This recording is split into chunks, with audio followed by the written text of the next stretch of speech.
Bienvenidos a la Noche Infinita. Antes de comenzar, cuéntanos en los comentarios desde dónde nos escuchas y qué temáticas te gustaría que exploremos en el futuro. Leemos cada mensaje con atención y siempre tomamos en cuenta sus sugerencias para los próximos relatos. Sin nada más que decir, comencemos. Mi nombre es Julián y desde hace 4 años trabajo como chofer de tráiler.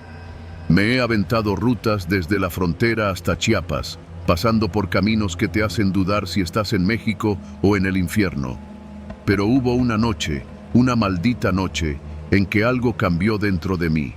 No por lo que vi, sino por lo que casi no vivo para contar. Todo empezó en un viaje rutinario. Tenía que llevar carga refrigerada desde Veracruz hasta San Luis Potosí. El viaje debía hacerse de noche para evitar el calor que podía estropear los productos. Salí de Córdoba alrededor de las 9 de la noche. La carretera 145DE, rumbo a La Tinaja, estaba relativamente tranquila. Yo ya la conocía de memoria. Los baches, los retenes federales, las curvas cerradas. Llevaba 2 termos de café, una bolsa de papas con chile y una playlist con mis corridos tumbados favoritos. El aire acondicionado lo llevaba justo para que no se empañaran los cristales. Todo normal, todo como siempre. Pasando Tierra Blanca, ya como a las 2:30 de la madrugada, la carretera empezó a volverse más solitaria.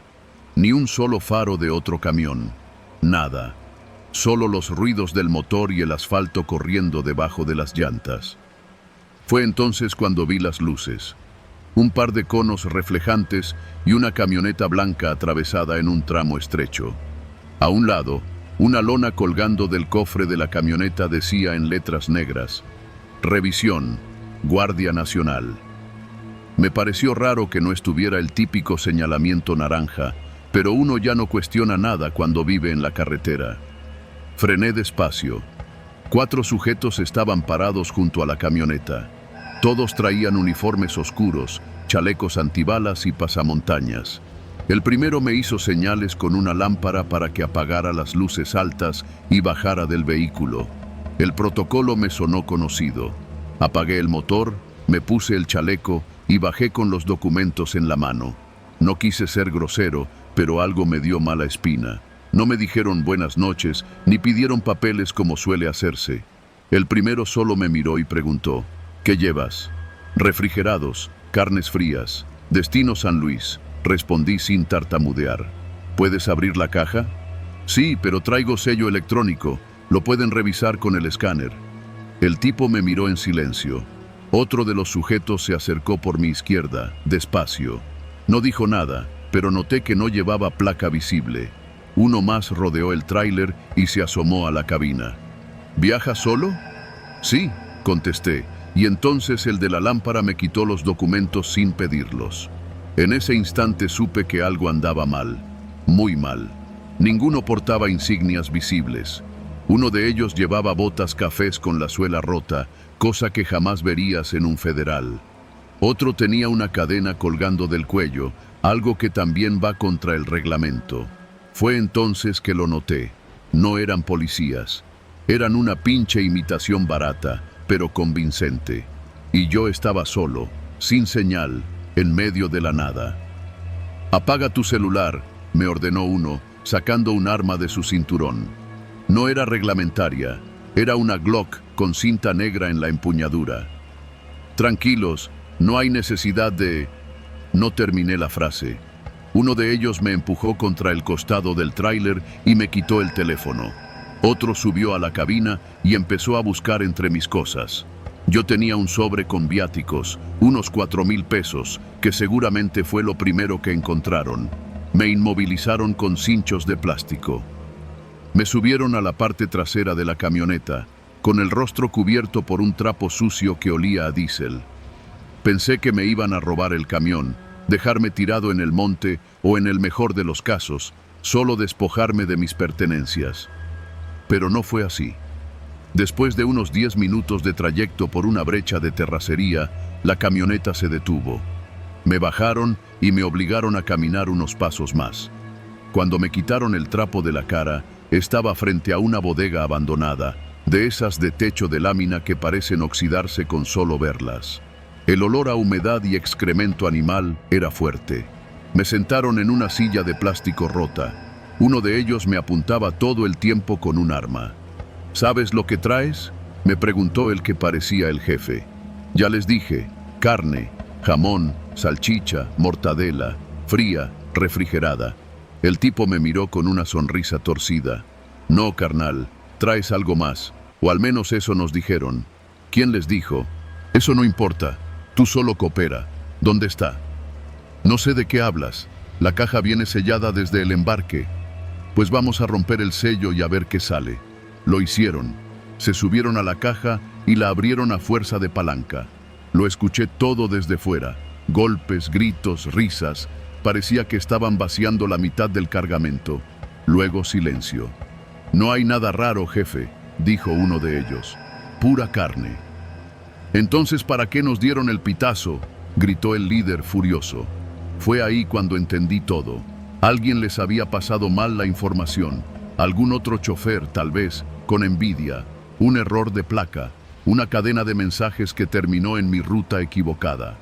Mátalo, dijo el jefe con voz seca, sin mirarme siquiera. Yo sentí que se me iba el alma.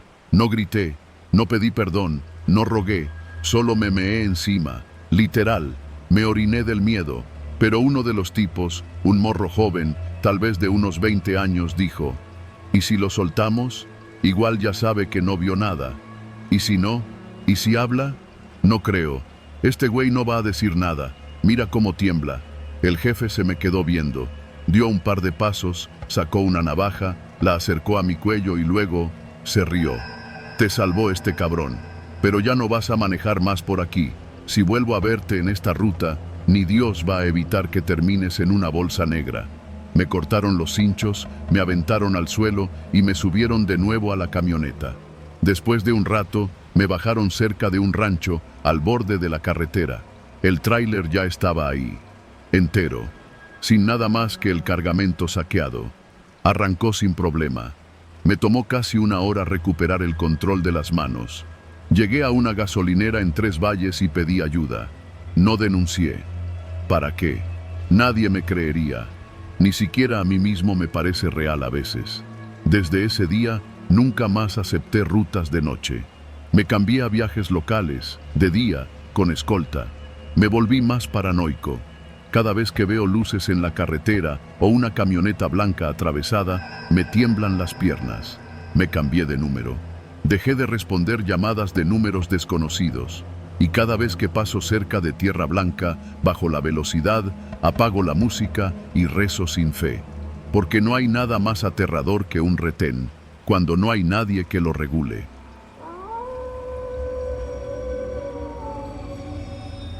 Me llamo Ernesto, tengo 38 años y desde hace un par trabajo como chofer de plataforma en Monterrey. No es el mejor empleo, pero entre la renta, el mantenimiento del carro y la colegiatura de mi hija, no tengo mucho margen para ponerme exquisito. Aquel sábado por la noche estaba cerrando la jornada. Eran cerca de las 11:15 y ya había decidido no aceptar más viajes cuando, justo cuando pensaba desconectarme de la app, me entró una solicitud desde la colonia San Gilberto rumbo a Santa Catarina. Un viaje largo, poco tráfico y bien pagado. Dudé un par de segundos, pero la tarifa era tentadora. Apreté aceptar sin pensarlo mucho. El pasajero se llamaba David y la dirección de destino estaba por el municipio de García. No era raro, esa ruta la tomaba seguido, aunque no a esas horas. La diferencia esta vez era que la app me marcaba una desviación por una ruta menos transitada, como si hubiera algún bloqueo o tráfico pesado en el trayecto regular. Nada raro en Monterrey, pensé. A veces se inundaba, otras veces había retenes, accidentes, cosas de la ciudad. Llegué al punto de recogida. Un joven de unos 20 y pocos años, chamarra negra, mochila al hombro, cara de desvelado. Subió al asiento trasero sin decir mucho. «Buenas noches. ¿Todo bien?», le pregunté. «Sí, gracias. Solo necesito llegar, carnal. Me están esperando». Asentí. Tenía un aire nervioso, pero no me metí. Puse la ruta y empecé a conducir. Lo extraño comenzó unos 20 minutos después. La app nos sacó de la avenida principal y nos mandó por un tramo más solitario, una especie de carretera vecinal mal iluminada, flanqueada por cerros bajos y algunas naves industriales abandonadas. La zona era semirural, pero todavía dentro del perímetro urbano. No era desconocida para mí. Lo que me sacó de onda fue ver que a lo lejos, como a unos 100 metros, había algo obstruyendo el paso. Al principio pensé que era un accidente o un retén informal, de esos que ponen en obras. Pero conforme nos acercábamos, distinguí claramente a varias siluetas en medio de la calle. Eran al menos 6 hombres, todos encapuchados, y habían atravesado lo que parecía ser una camioneta sin placas en medio del camino, bloqueando completamente el paso. ¿Qué pedo con esto?, dije en voz baja, frenando de golpe. No mames, soltó David desde el asiento trasero. Esos no son policías. Tenía razón, ninguno traía uniforme. Todos usaban sudaderas oscuras, algunos cargaban palos y uno de ellos sostenía algo que parecía un tubo metálico. Estaban completamente cubiertos del rostro y la forma en que se movían no era para nada casual. Parecía que esperaban algo. Uno de ellos levantó la mano, indicando que no podíamos pasar. Me entró un sudor frío. Pensé en retroceder, pero al mirar por el retrovisor vi que otra camioneta, también sin placas, venía cerrando desde atrás, sin luces, sin ruido. Se había colocado justo a unos 10 metros de nosotros. Estábamos atrapados. ¿Qué hacemos, carnal?, me preguntó el chavo, con voz quebrada. No tenía respuesta. El pánico me apretó el estómago. Agarré el celular para marcar al 911, pero no había señal, ninguna, ni una maldita rayita. El tipo de adelante empezó a acercarse. Caminaba lento, deliberado. En ese momento, bajé un poco la ventana del conductor y levanté la mano. No queremos problemas, compadre, solo vamos pasando. No contestó. Se acercó más. Pude verle los ojos, serenos, sin prisa. Estaba a menos de 2 metros cuando golpeó con los nudillos el vidrio de mi puerta. No fuerte, solo un golpecito seco. Lo bajé un poco más, con el corazón en la garganta. «Apaga el carro», dijo. La voz era seca, firme. ¿Qué está pasando? ¿Quiénes son ustedes? «Apágalo», obedecí. La tensión en el aire era irreal. Al fondo, uno de los encapuchados gritó algo que no entendí, y otro más se acercó al lado del pasajero. Empezaron a revisar el coche por fuera. David ya sudaba frío, murmurando algo entre dientes. Yo no me atrevía ni a moverme. «¿Qué traes en la cajuela?», preguntó el primero. «Nada, lo de siempre. Herramienta, triángulos, botiquín». «Ábrela». Lo hice. Se fueron a la parte trasera y empezaron a revisar todo. Mientras tanto, el de la camioneta de atrás también se bajó y se acercó con paso lento. Escuché que uno de ellos dijo: «Este no es». «¿Seguro? ¿Checaste bien el nombre?» «David Pérez», leyó uno en voz alta. David dio un respingo. Yo lo miré por el retrovisor. Estaba blanco como papel. «Es un error», dijo él con voz temblorosa. «Yo solo venía a ver a mi hermana. Es todo». Los tipos se miraron entre ellos. «Bájate», ordenó uno, apuntando directamente a David. «No, por favor, yo no hice nada», suplicó. Uno de ellos abrió la puerta trasera. David no se movía. Yo sentía el pulso en los dientes. Fue entonces cuando uno de los encapuchados sacó algo que no me dejó duda. Una pistola. «Te dije que te bajes, cabrón». «No, por favor, no». Salté hacia atrás para intentar calmar la situación. «Oigan, no le hagan nada. Llévense lo que quieran. Cállate tú». El hombre armado me empujó con el cañón del arma en el hombro. Otro de los encapuchados agarró a David por la chamarra y lo sacó a rastras del coche. Se me fue el alma al suelo. Lo arrodillaron en medio del camino. Uno de ellos sacó su celular y pareció marcar. Habló brevemente con alguien. «Ya lo tenemos», dijo. «¿Qué hacemos?» Unos segundos de silencio. «¿Seguro? ¿Aquí mismo?» La llamada terminó. El hombre asintió. Otro sacó una cámara GoPro y la encendió. Yo estaba paralizado. No podía hacer nada. Sabía lo que iba a pasar. No, no, por favor, me confundieron. No soy él, no soy el que buscan. El que lo sujetaba no dijo una palabra. Lo colocaron de rodillas. El que tenía el arma levantó el brazo, y entonces todo se detuvo. Una de las camionetas, la de atrás, emitió un pitido. El encapuchado de la cámara alzó la mano. Algo había cambiado. El tipo del arma se detuvo. Todos se quedaron congelados por unos segundos, y luego el que parecía el jefe se acercó a David. «No eres tú». Y como si nada, le dieron una patada para soltarlo y lo dejaron caer sobre el pavimento. «Váyanse». «¿Qué? ¡Que se larguen!». Corrí hacia David, lo ayudé a subir como pude. No dijo una sola palabra. Estaba en shock, igual que yo. Encendí el auto con manos temblorosas. Di marcha atrás hasta que los faros iluminaron la camioneta que nos había cerrado. Para mi sorpresa, se abrió el paso sin decir nada más. Conduje sin rumbo durante media hora hasta que llegamos a una estación de policía. Nos bajamos. Los dos temblábamos. La denuncia nunca prosperó. «No hay pruebas», dijeron. «Ninguna cámara, ninguna señal, ni rastros». David no quiso contarme más. Solo me dijo antes de bajarse: «No debí aceptar ese paquete. No pensé que fuera tan serio. Pensé que era solo una entrega». Nunca más volví a aceptar viajes hacia el oeste de la ciudad después de las 11. Nunca.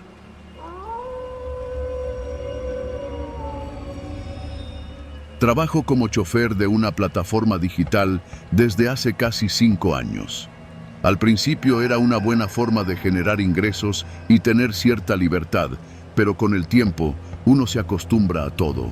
A los pasajeros borrachos, a los que no pagan bien, a los que te vomitan el asiento trasero. Y claro, a los que se suben sin decir una palabra, mirando el celular como si fueras un simple mecanismo. Pero esa noche, esa maldita noche, fue diferente. Fue la noche en que me obligaron a desviarme. Eran cerca de las 11, una noche de viernes en la Ciudad de México. Acababa de dejar a una pareja en la Condesa cuando me cayó una solicitud desde Polanco. No suelo aceptar viajes a esa hora en esa zona, pero vi que el destino era Atizapán, en el Estado de México, y la tarifa dinámica me hizo picar. Lo acepté sin pensarlo mucho. Llegué a la esquina donde marcaba la app. Era una calle semivacía, con árboles y faroles anaranjados que apenas iluminaban las banquetas. Estacioné y esperé. Pasaron un par de minutos y salió un tipo delgado, con camisa blanca y pantalón de mezclilla. Se veía joven, unos 30 y pocos, pero tenía esa expresión neutral que da la desconfianza. No saludó, solo abrió la puerta trasera y se subió. «Buenas noches», dije por cortesía. No contestó. Apenas bajó la mirada y murmuró algo. «Chingado», pensé. Otro de esos mudos. Arrancamos. La ruta sugerida era por periférico hacia el norte, bastante directa, pero al poco tiempo, él habló. «¿Podemos tomar otra ruta? La del GPS no me gusta». «Claro. ¿Alguna preferencia?» «Sí. Sube por Ejército Nacional y después agarra por Río San Joaquín. Yo te digo, no era tan raro. Muchos pasajeros prefieren rutas alternas por tráfico o simple paranoia». Obedecí. Pero cuando ya estábamos sobre Río San Joaquín, él volvió a hablar. «Aquí toma la lateral y luego súbete por la callecita que está antes del túnel. Te voy guiando». Era una desviación hacia una zona industrial, con bodegas y calles sin nombre. Empezaba a incomodarme. «Oye, esta ruta ya no aparece en la app», comenté. «No te preocupes, es más rápida». Su tono era firme, sin dejar espacio a discusión. Me dije que mientras no saliera del rumbo general, todo estaba bien. Pero conforme avanzábamos, los alrededores se volvían más oscuros. No había casas, solo terrenos, fábricas cerradas y uno que otro poste sin luz. «¿Seguro que por aquí es?» «Sí, sigue». Me empezó a entrar una ansiedad extraña. No miedo del tipo fantasmal, sino una presión física, como si mi cuerpo me estuviera diciendo, esto no está bien. La calle estaba tan vacía que empecé a escuchar el rechinido de los amortiguadores con cada bache. ¿Sabes qué? Mejor me regreso a la ruta, dije. Y ahí fue cuando lo noté. Su mano salió del asiento trasero y tocó suavemente mi hombro. Era un toque seco, no agresivo, pero tampoco amistoso. No, ya vamos a llegar. Te pago lo doble, pero sigue manejando. Volteé brevemente y vi que no tenía el celular en la mano, ni cartera, nada. Solo me miraba con una calma que era más aterradora que un grito. ¿Qué vamos a hacer?, pregunté, tratando de sonar relajado. Solo necesito que nos recojan, y tú eres parte del trato. No te preocupes, no te va a pasar nada si cooperas. Mi corazón empezó a latir más fuerte. Miré el tablero. Ya habíamos salido de la zona urbana y entrábamos a una brecha de terracería. La app ya no mostraba señal, ni mapa, nada. Mira, carnal, dije, yo tengo familia. Si es un secuestro expreso o algo, mejor dime de una vez. Nadie te va a secuestrar, solo maneja. La calma de su voz era lo que más me perturbaba. No me estaba gritando, no me amenazaba, pero cada palabra era como un clavo hundiéndose despacio. Pasaron unos 10 minutos en silencio. El camino estaba cada vez más cerrado, con vegetación a los lados. De repente, me hizo frenar. Es aquí. Era una especie de bodega abandonada, con un portón oxidado a medio caer. No había luz, solo el reflejo de mis faros contra una pared vieja llena de grafitis. Apaga el coche. ¿Para qué? Hazlo.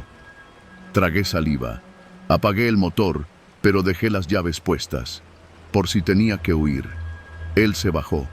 Caminó hacia la puerta lateral de la bodega y tocó 3 veces, despacio. No sé cómo describir lo que sentí en ese momento. No era miedo irracional, era puro instinto. Algo me decía que, si ese portón se abría, yo no saldría vivo de ahí. Me desabroché el cinturón lentamente. Tomé mi celular, pero no tenía señal, ni una rayita. Él volteó hacia mí. Bájate, no vas a entrar, solo tienes que entregar algo. ¿Qué cosa? El coche. No entendí, pero su expresión cambió. Ya no era neutral, era desesperación, como si yo fuera la última pieza de un trato que no debía romperse. Mira, carnal, no sé qué esté pasando, pero este coche es mío. Bueno, del banco, pero yo lo manejo. No lo puedo entregar así nomás. Ya está pactado. Solo te lo van a revisar. Luego te vas. No preguntes. Lo vi dar un paso más hacia la puerta y la tocó de nuevo. Esta vez, el portón se movió.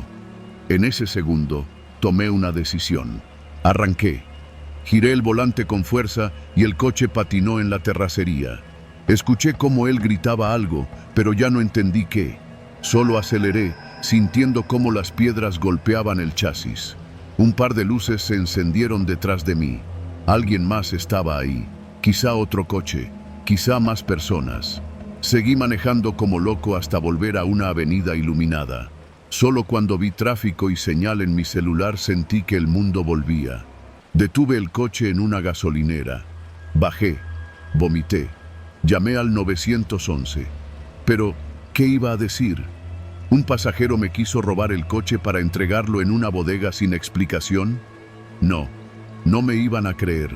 Bloqueé al usuario en la app. Reporté el viaje como peligroso. La empresa me mandó un mensaje automático y ya, nada más. Esa noche no dormí. La siguiente tampoco. Y por semanas dejé de trabajar de noche. A veces sueño con ese lugar, con esa puerta abriéndose, con lo que habría pasado si me bajaba. Y me repito algo cada vez que recojo a un pasajero en una zona rara. Nunca, nunca tomes la ruta que ellos te digan. Esa decisión puede costarte la vida.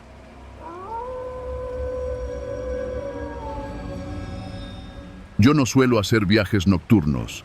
Soy chofer de aplicación desde hace más de 3 años y uno aprende rápido a evitar ciertas rutas, ciertos horarios, ciertas zonas. Pero a veces uno se confía o necesita el dinero. Eran casi las 11:30 de la noche. Estaba por cerrar la app cuando me entró un último viaje. Colonia Doctores, rumbo a Lindavista. No era tan lejos, menos de media hora sin tráfico, y el pasajero ya estaba afuera, según el PIN. Además, la tarifa traía bono dinámico. Lo tomé. El tipo estaba parado justo donde decía el mapa. Llevaba una chamarra oscura y una mochila colgada al frente, como hacen los repartidores de comida. No parecía drogado ni violento, pero tenía una mirada fría, de esas que no dicen nada. Subió al asiento trasero sin saludar. «Buenas noches», le dije, echándole un vistazo por el retrovisor. «Dirección como viene en la app», respondió, sin levantar la vista del celular. Arranqué. Puse la música baja. Traté de relajarme, pero algo no me cuadraba. Primero, traía guantes, y no hacía tanto frío como para eso. Luego, la mochila. No era de repartidor. Era una mochila escolar, medio inflada, y la forma en la que la abrazaba con ambos brazos no era normal. No sé, tal vez estoy paranoico, pensé. Llevábamos como 5 minutos cuando me pidió que cambiara la ruta. Por Insurgentes no. Mejor agarra por Eje 3 y luego subes por Ceilán. ¿Seguro? Va a salir más largo. Hazlo, no preguntes. Ahí se me prendió una alerta. El tono que usó no fue grosero, pero fue firme. No sonaba como alguien que se sintiera inseguro por la zona. Más bien, parecía alguien que no quería ser visto. Apreté el volante. Seguí manejando, tratando de mantener la calma. Miraba el retrovisor más seguido de lo normal. Él seguía igual, encorvado, con la mochila en el regazo, sin despegar los ojos del celular. Pasamos por avenidas oscuras. No había casi nadie en la calle. Pensé en detenerme en una gasolinera, en fingir una falla, en marcarle a mi esposa, algo. Pero no me animé. Fue entonces que me habló de nuevo. Cuando llegues a Lindavista, no te vayas por el frente. Rodea y métete por la calle de atrás. Voy a bajar ahí. ¿Y el número? Te digo cuándo, dijo, y por primera vez noté que su mano derecha se metía dentro de la mochila. Ahí lo supe. No había duda ya. Estaba armado. No necesitaba ver el arma. Conozco esa tensión, esa pausa forzada, ese momento en el que alguien espera que tú reacciones primero. Mi estómago se revolvió. ¿Todo bien?, pregunté, fingiendo que no me daba cuenta. Tú solo maneja. Tragué saliva. Seguí manejando. No podía correr el riesgo de provocarlo. En esa parte de la ciudad no había vigilancia, y si intentaba algo, podía acabar muerto. Así de simple. Mi única opción era pensar rápido, encontrar una forma de salir de ahí sin que él lo notara. Me concentré en cada detalle. Los semáforos, las patrullas, los negocios abiertos, cualquier punto donde pudiera pedir ayuda sin que él me reventara ahí mismo. Entonces me acordé del Oxxo que estaba por Insurgentes Norte, junto a una tienda de autopartes. Lo conocía bien. Tiene cámaras afuera, y casi siempre hay alguien comprando cigarros o recargando saldo. Doblé sin avisarle. ¿Qué haces? Te dije que... Es más rápido por aquí, mira, mentí, señalando el mapa que había fingido abrir en el celular. Noté que se tensó. Sus dedos se movieron dentro de la mochila. No dijo nada más. Al llegar al Oxxo, hice una maniobra falsa. Metí direccional como si fuera a dar vuelta, luego frené bruscamente.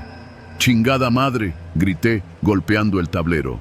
Algo se me cayó entre los pedales. No puedo frenar bien. El tipo me miró, nervioso. ¿Qué pedo? Dame un minuto, dije, abriendo la puerta.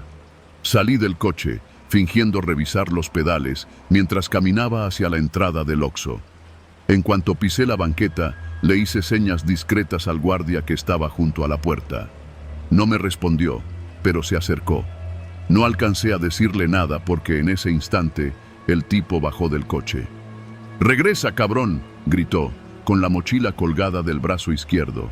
Me giré, despacio, las manos a la vista. El guardia ya tenía la mano en la macana. Otro cliente se asomó desde dentro de la tienda. «Tranquilo, carnal», le dije. «No hay pedo. Solo fue un susto con el carro. Ya lo arreglo y nos vamos. Pero él no estaba escuchando. Estaba decidiendo. Miraba hacia los lados. La calle, la tienda, el guardia. Decidía si valía la pena sacar el arma.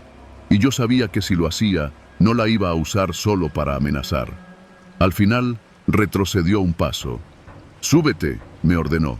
«Llévame al metro deportivo 18 de marzo». «Va», respondí, aliviado por dentro. Nos subimos otra vez. El guardia ya había llamado a la patrulla. Lo supe por cómo se tocaba la oreja con el radio. Pero ahora tenía que ganar tiempo, fingir que todo estaba bajo control. Manejé lento, muy lento. Tomé avenidas con semáforos largos. Hice alto hasta donde no había señal. Y finalmente, al llegar a una glorieta cerca del metro, vi una patrulla detenerse al fondo. No usaron sirenas. Solo se bajaron rápido y uno de los oficiales se acercó caminando. «Buenas noches, chofer», dijo con voz calmada. «¿Todo bien por aquí?» Mi pasajero se tensó. Metió la mano a la mochila. «Sí, oficial», respondí, casi sin voz. «Solo que este caballero me pidió un cambio de ruta y...» Entonces lo hizo. Sacó la pistola. La apuntó hacia adelante. No disparó. Solo la mostró. «¡Nadie se mueve! ¡Nadie!», gritó. El policía reaccionó rápido. Se cubrió tras la puerta abierta de la patrulla y gritó que soltara el arma. Yo me quedé congelado. Fueron segundos, pero se sintieron como horas. Al final, el tipo bajó la pistola. No la soltó, solo la bajó. Luego se rió, una risa hueca, sin fuerza, y dejó caer la mochila al suelo. Lo rodearon entre 3 oficiales. Lo esposaron. Se lo llevaron. Yo me quedé en shock. Pasé horas en la delegación, dando declaración. Resulta que el tipo había asaltado una tienda minutos antes de tomar el viaje. La pistola era de verdad, y traía mercancía robada en la mochila. Me dejaron ir cerca de las 3 de la mañana. Con el corazón reventado, manejé hasta mi casa. No encendí la app en varios días. Aún hoy, cuando un pasajero se sube sin saludar, con una mochila sobre el regazo, siento que algo no está bien. No lo digo, no lo muestro, pero mi cuerpo lo sabe. Ese miedo no se va. Ese miedo aprende a quedarse sentado, silencioso, en el asiento trasero de mi vida.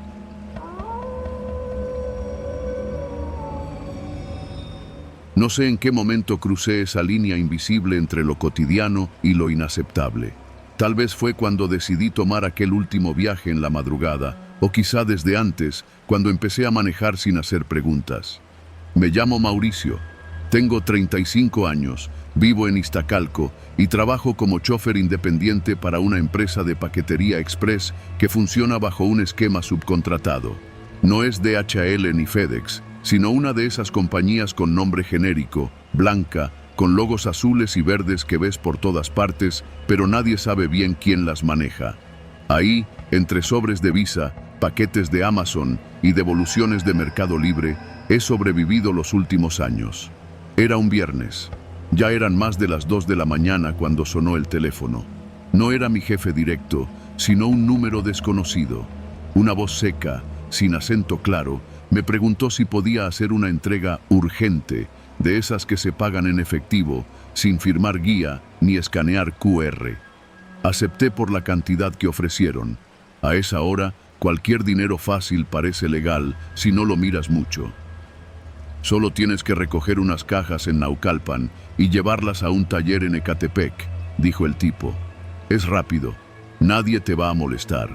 Pensé que sería otra entrega de autopartes robadas, como tantas que corren en el bajo mundo del transporte. No era mi asunto. No preguntes, no mires, no toques. Esas eran las reglas implícitas cuando haces viajes extras. La bodega estaba escondida detrás de un lote de tráileres varados. Era un predio grande, con pasto seco y muros altos de lámina. Una persona me esperaba ya con 3 cajas de cartón, selladas con cinta negra. No pesaban mucho, pero la forma era extraña, largas, como si adentro fueran tubos o algo similar. El tipo no dijo nada, solo me ayudó a subirlas y me entregó un sobre con dinero. Entregas en la calle 26, Colonia Hank González. No tardes. Y no abras nada. Lo anoté en el GPS y arranqué. Tomé periférico y luego circuito exterior. El camino era oscuro, con muy poco tráfico, y la música en el estéreo sonaba baja. Normalmente eso me relaja, pero esa noche sentía la piel irritada, como si algo en la atmósfera estuviera fuera de lugar. Había pasado menos de media hora cuando una patrulla me alcanzó y se emparejó. No encendieron la torreta, solo me miraban. 2 elementos, rostro neutral. Me hicieron la seña para que orillara. Obedecí. Se bajaron despacio, linterna en mano. Me pidieron licencia, tarjeta de circulación y preguntaron qué llevaba. Dije lo de siempre, paquetería. Uno de ellos se acercó a la parte trasera del vehículo y le dio unos golpes suaves con la palma. ¿Podemos revisar?, preguntó el otro. Su voz no era amable ni agresiva, solo vacía. Yo asentí, sabiendo que negarme solo traería problemas. Cuando abrieron la compuerta y alumbraron el interior, noté que las cajas habían dejado un olor metálico, como a óxido viejo. El policía se detuvo. No tocó nada, pero se quedó mirándolas unos segundos más de lo normal. ¿Quién te pidió llevar esto? Una entrega por fuera, dije, tratando de sonar relajado. No sé bien. Me pagaron por adelantado. Me miró, luego miró al compañero. Intercambiaron una de esas miradas que te erizan los brazos. Está bien, dijo al final. Sigue tu camino, pero no te detengas aquí.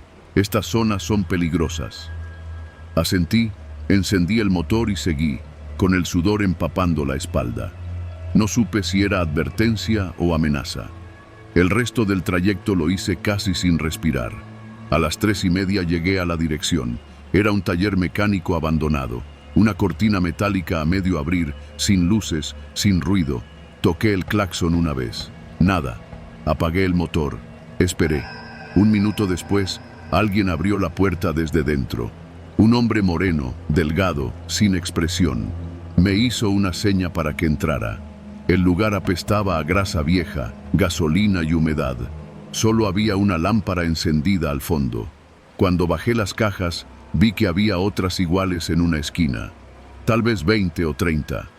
El tipo no dijo una sola palabra. Me entregó otro sobre. ¿Algo más?, pregunté, por romper el silencio. Él solo negó con la cabeza. Me fui. Al llegar a casa, me metí a bañar sin pensar. No dormí bien. A la mañana siguiente, mientras desayunaba, encendí las noticias. Fue ahí donde lo vi. Localizan fosa clandestina en Ecatepec. Dentro de un taller abandonado, elementos de la Guardia Nacional encontraron restos humanos en cajas selladas, presuntamente destinadas a tráfico de órganos. La denuncia llegó por una llamada anónima. No hay detenidos. Las investigaciones continúan. Me atraganté con el café. Rebobiné mentalmente todo lo que había hecho. Las cajas, la bodega, el tipo que las cargó, la patrulla, el hombre del taller. Pensé en llamar a la policía, pero ¿qué iba a decir? ¿Que transporté cajas con restos humanos? ¿Que lo hice por dinero sin revisar qué llevaba? ¿Que nadie me obligó? No podía volver a esa empresa, ni a esa zona, ni al tipo que me llamó. Quemé el número, borré el historial de rutas, lavé la camioneta por dentro y por fuera, me deshice de la ropa que usé esa noche. Las semanas siguientes las pasé esperando un golpe a la puerta. Una patrulla, una llamada. Pero no pasó nada. Solo después, con el tiempo, entendí por qué los policías me dejaron ir. Yo era el último eslabón de la cadena. Un don nadie. Un chofer desechable. Para ellos, yo no era amenaza. Era solo otro tipo ignorante con deudas que aceptó dinero sin saber. A veces, es más útil dejarte vivo, callado y temeroso, que convertirte en noticia. Volví a trabajar después de 1 mes. Con otra empresa. Solo entregas con guía. Sin efectivo. Sin preguntas raras. Pero cada vez que cruzo por Naucalpan o Ecatepec, siento el estómago encogerse. Y cuando veo una caja larga, sellada, siempre me detengo a mirarla 2 veces. No he vuelto a hacer un viaje extra desde entonces, ni lo haré.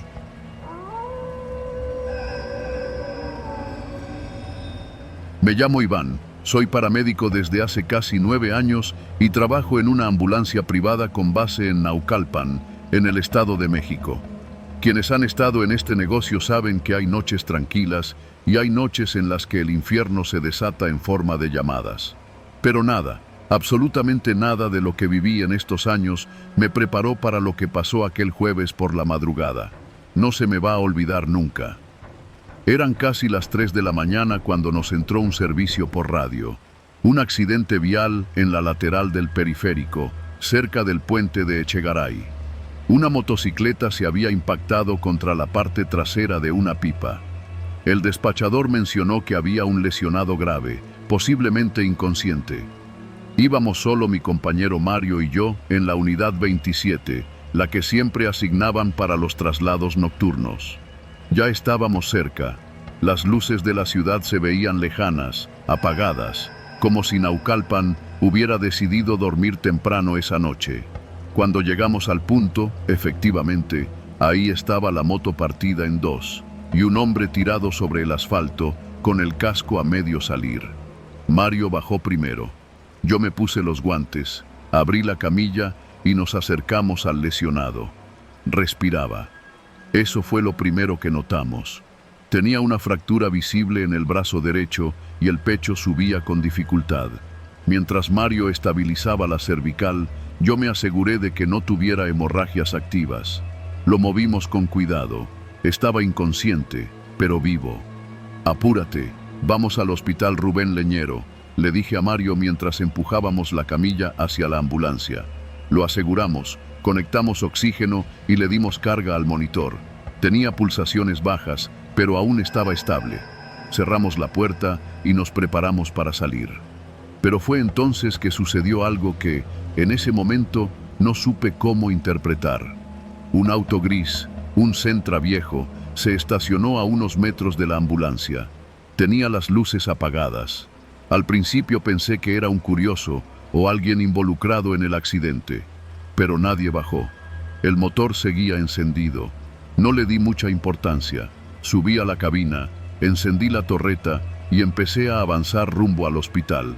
Fue hasta que tomamos periférico que Mario me habló por el radio interno. Iván, el carro gris nos está siguiendo. Miré por el retrovisor. Ahí estaba, sin luces, a unos metros atrás, manteniendo la misma velocidad. Tal vez va al mismo rumbo, dije. No estaba convencido. Tomamos por Legaria. Luego dimos vuelta en Marina Nacional. El auto gris no se despegaba. ¿Crees que sea algo raro?, me preguntó Mario. No sé, pero mejor reporta por radio. Mario llamó al despachador, informó lo que pasaba. Nos pidieron cambiar de rumbo y dirigirnos al Hospital General de Tacuba, por seguridad. Aceptamos la orden y desvié hacia Calzada México-Tacuba. Pero fue en esa curva, justo antes del Metro Panteones, cuando todo se volvió una pesadilla. El carro gris se adelantó por el lado izquierdo, acelerando. Lo hizo como si supiera exactamente hacia dónde íbamos. Luego se metió frente a nosotros y frenó en seco. Yo traté de maniobrar, pero terminé deteniéndome en seco para no chocar. En ese momento, el miedo real comenzó. 3 sujetos bajaron del auto. 2 iban armados. Uno de ellos, con chamarra negra y gorra, se acercó a la puerta del conductor. «¡Bájate, cabrón! ¡Ahora!», gritó, apuntándome directamente a la cara. Mario desde atrás gritó que no abriera, pero el tipo del otro lado ya había forzado la puerta trasera de la ambulancia. No sabíamos qué querían, no parecía un asalto, no intentaban llevarse el equipo médico ni la ambulancia, fueron directo al paciente. El tipo que entró por atrás gritó: «¡Es él! ¡Súbelo al carro! ¡Muévanse!». Yo alcancé a ver, desde la cabina, cómo jalaban al herido con brusquedad, sin importar la fractura, sin oxígeno, sin estabilizar. Mario forcejeó, intentó detenerlos, pero uno de los sujetos lo golpeó en la cara con la culata del arma. El impacto sonó seco. Quise bajarme, pero el cañón de la pistola seguía en mi ventana. Me paralicé. Mi cuerpo entero temblaba. Vi cómo lo subieron al Sentra como si fuera un costal. El conductor arrancó sin decir una palabra. Mario sangraba de la ceja y tenía una expresión entre el terror y la incredulidad. No nos robaron, no nos lastimaron más, solo se llevaron al paciente. Llamamos al despachador, luego a la policía. Esperamos casi 20 minutos. La patrulla llegó, tomó nuestros datos, anotó el número de placas del Centra, que alcancé a ver por instinto, TXM 9257. No pasó nada más esa noche. No volvimos a encontrar al paciente. La ambulancia fue retenida 2 días para investigación, pero nunca nos dijeron quién era el tipo ni por qué se lo llevaron. La policía se limitó a decirnos que podía tratarse de un ajuste de cuentas. Yo no dejaba de pensar en su rostro, pálido, herido, apenas respirando. Se lo llevaron como si fuera un paquete, como si nosotros fuéramos solo un medio. Pasaron los días. Me dieron permiso para ausentarme. Mario necesitó 5 puntos en la ceja y se tomó una semana. Yo no podía dormir. Una noche, mi esposa me encontró llorando en la sala. No era solo miedo, era impotencia. Uno se prepara para salvar vidas, no para ver cómo se las arrebatan sin que puedas hacer nada. Regresé a trabajar semanas después, pero ya no acepto servicios después de la medianoche. Si no hay nadie más, rechazo el viaje. Aunque me descuenten, aunque se enojen, prefiero eso a volver a vivir algo así, porque en esta ciudad a veces no sabes si estás salvando a un herido o sirviendo de taxi para su sentencia, y no hay medicina que cure ese tipo de culpa.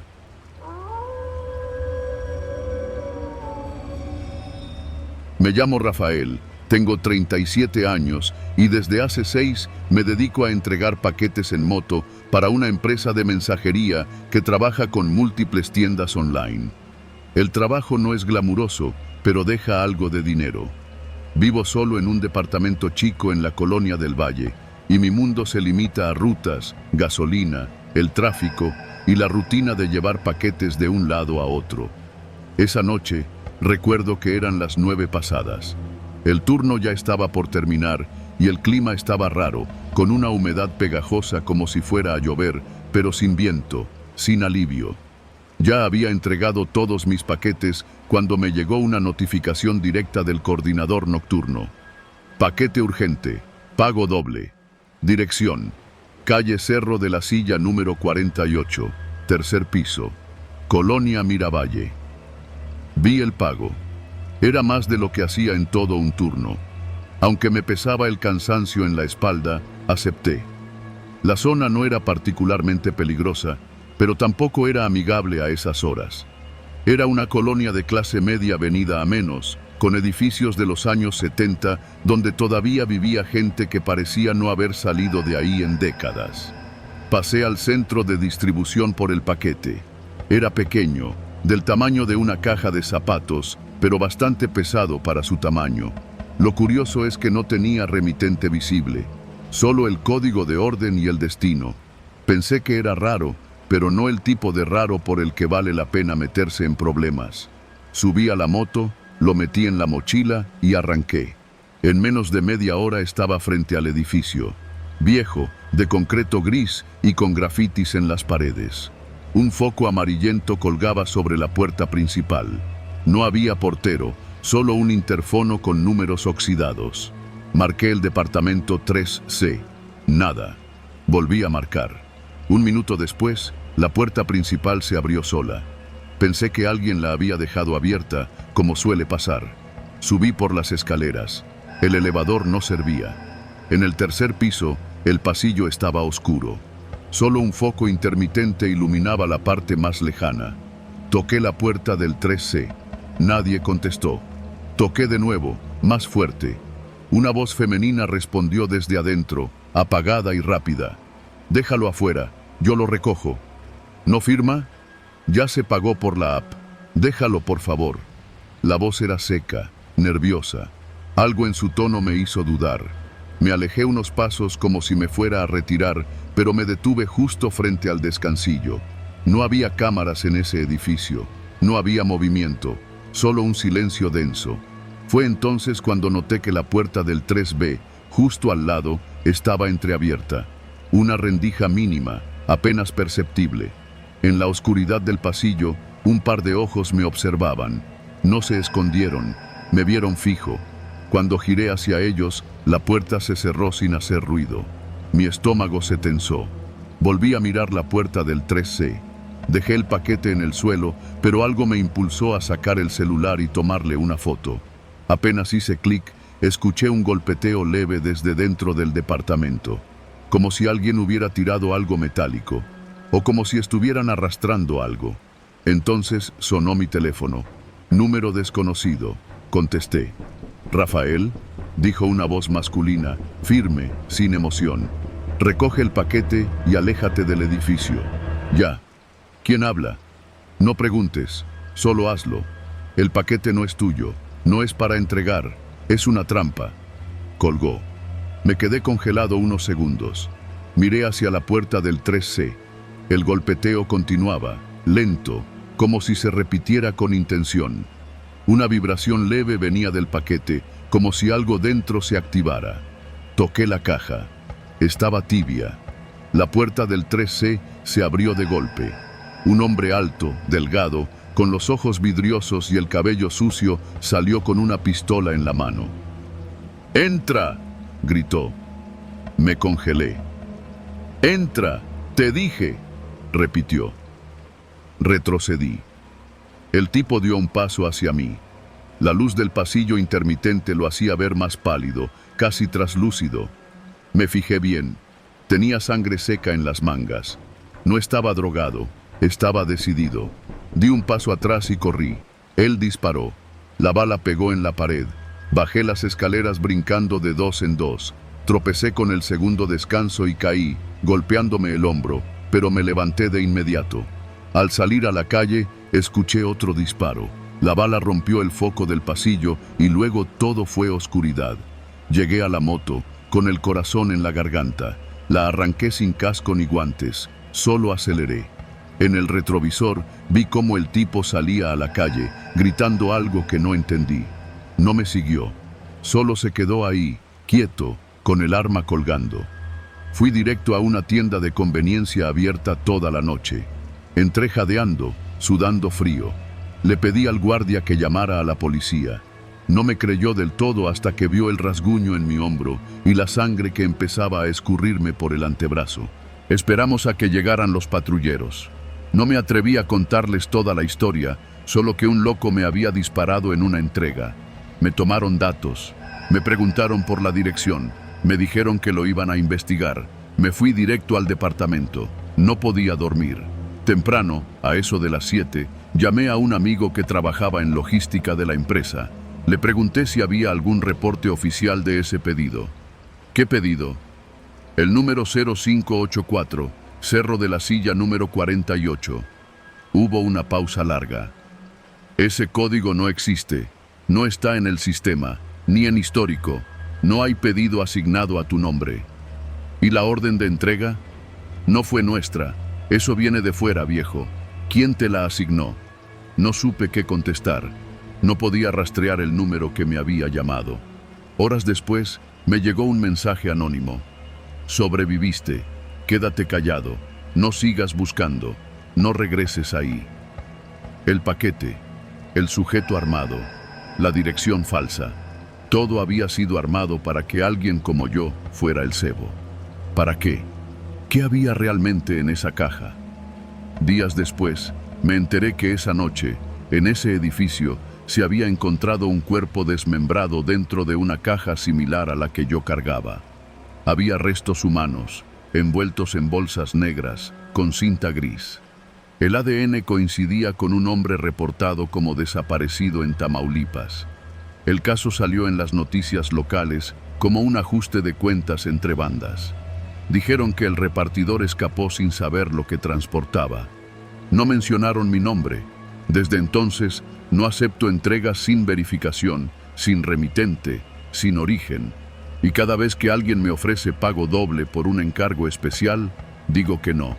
Porque aprendí de la peor forma que en este país, a veces, lo que cargas en una mochila no es un paquete, es una sentencia.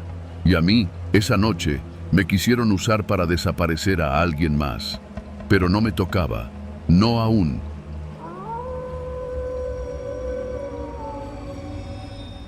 Trabajo como chofer de aplicación, nada del otro mundo.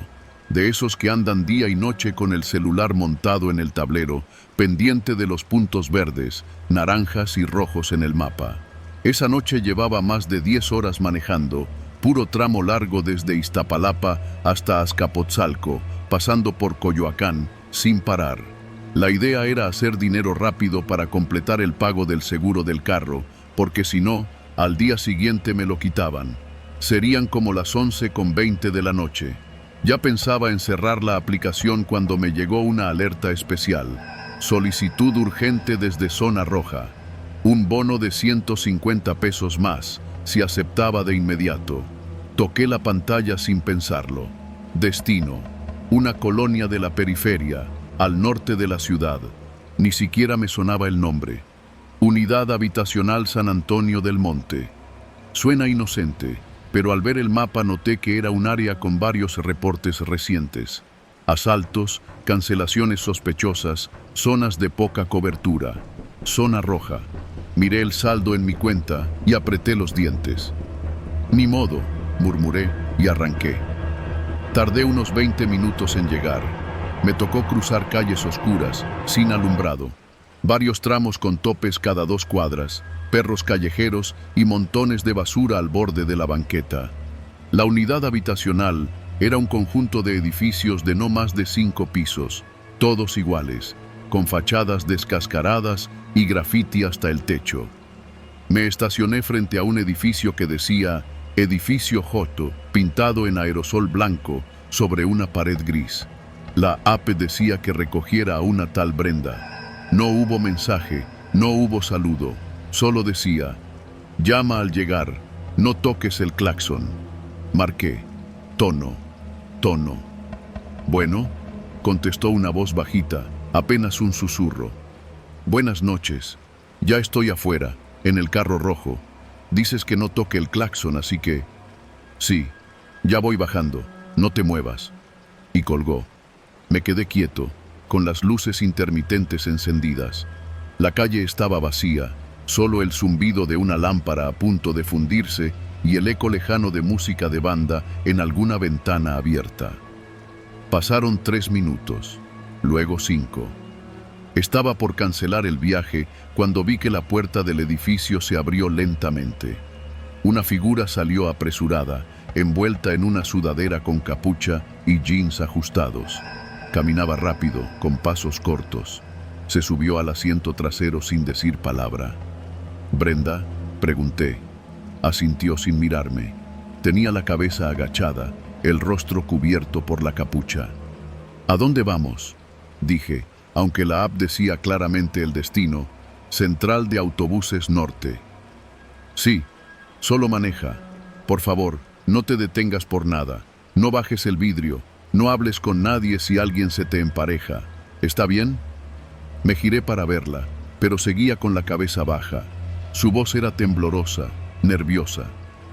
«¿Estás bien?». «Solo maneja, te pago el doble, pero llévame.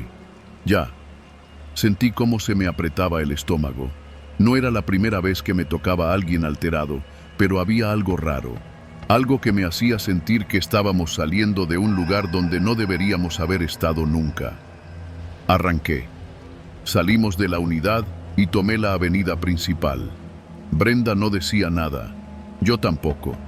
Apenas habíamos avanzado unas 3 cuadras cuando noté que un Tsuru blanco nos seguía. Sin luces, sin placas visibles. Venía lento, pero no se despegaba. Me pegué un poco a la orilla para dejarlo pasar, pero él se mantuvo detrás. «¿Lo conoces?», pregunté. Brenda alzó apenas la mirada por el retrovisor. «Ya vienen, no frenes. Si te detienes, nos bajan. Sigue, no mires atrás».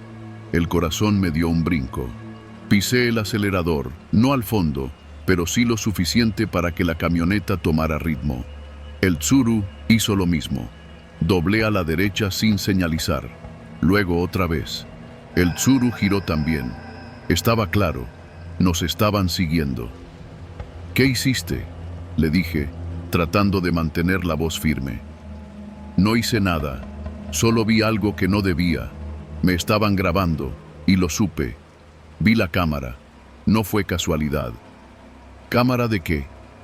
Cámara en la sala. De esas pequeñas, escondidas.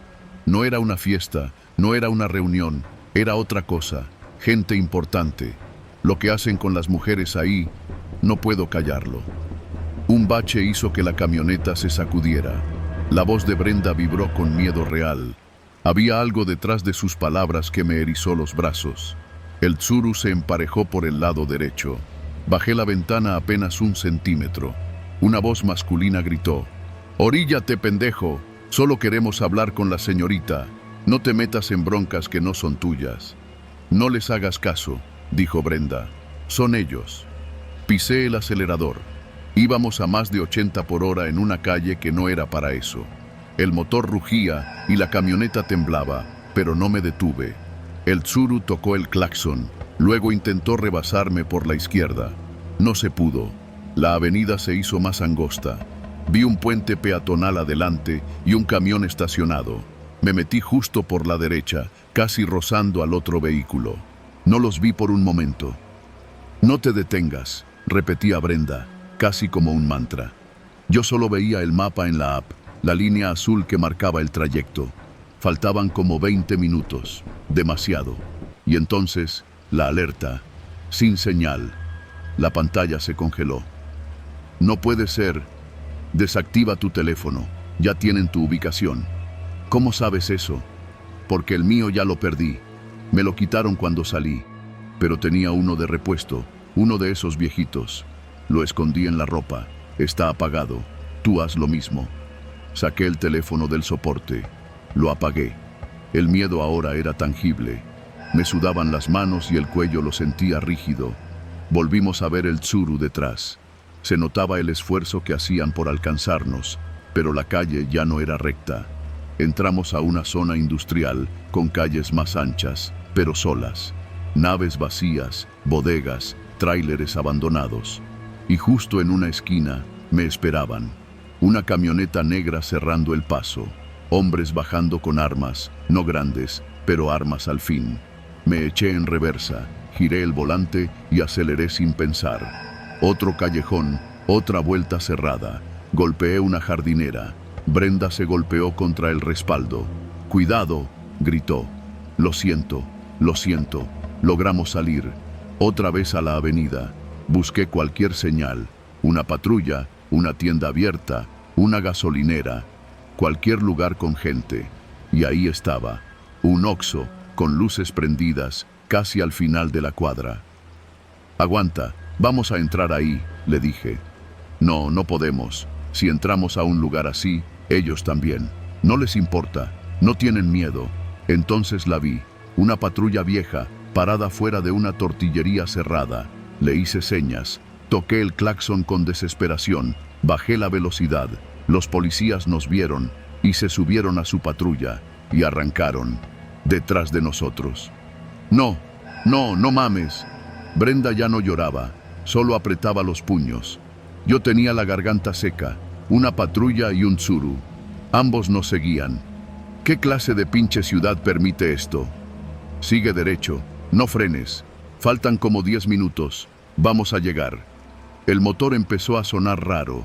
Le había exigido más de lo normal. Las luces titilaban, pero ya podíamos ver los letreros verdes. Terminal Norte, 1000 metros. El Tsuru aceleró de nuevo. La patrulla no lo detenía. Era claro que estaban juntos. Doblé hacia el bulevar, repleto de camiones, taxis, gente cargando maletas. Las luces de la central aparecieron como un oasis. Frené en seco frente a la entrada peatonal. Brenda saltó fuera del auto. Yo también. El Tsuru se detuvo a unos metros. Las puertas se abrieron. Uno de los tipos bajó, pero la seguridad privada del lugar ya había notado el caos.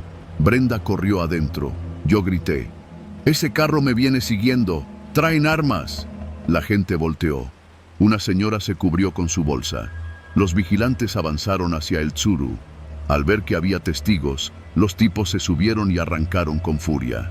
La patrulla desapareció entre el tráfico. Brenda me abrazó. Seguía temblando. «Gracias. No debí pedir el viaje. Era peligroso». «¿Quiénes eran?». Gente que graba a mujeres, las usan, las venden, las exponen. Yo escapé, pero hay más allá. No me creyeron, tú me creíste. ¿Y ahora? Me voy lejos, ya tengo mi boleto. Solo necesitaba salir de ahí con vida. Me quedé parado frente a la central. El motor de la camioneta seguía encendido. No sabía qué pensar. Había algo quebrado en mí, como si una parte de mí hubiera envejecido 10 años en una sola noche. Brenda entró al edificio. No miró atrás. Yo apagué el carro. Me quedé ahí unos minutos. Luego encendí el celular. Ya había señal. Vi una notificación perdida. ¿Estás seguro de aceptar viajes desde zona roja? No respondí. Solo cerré la aplicación y me fui manejando lento, sin rumbo. Porque hay partes de la ciudad donde la oscuridad no es solo falta de luz, es una advertencia.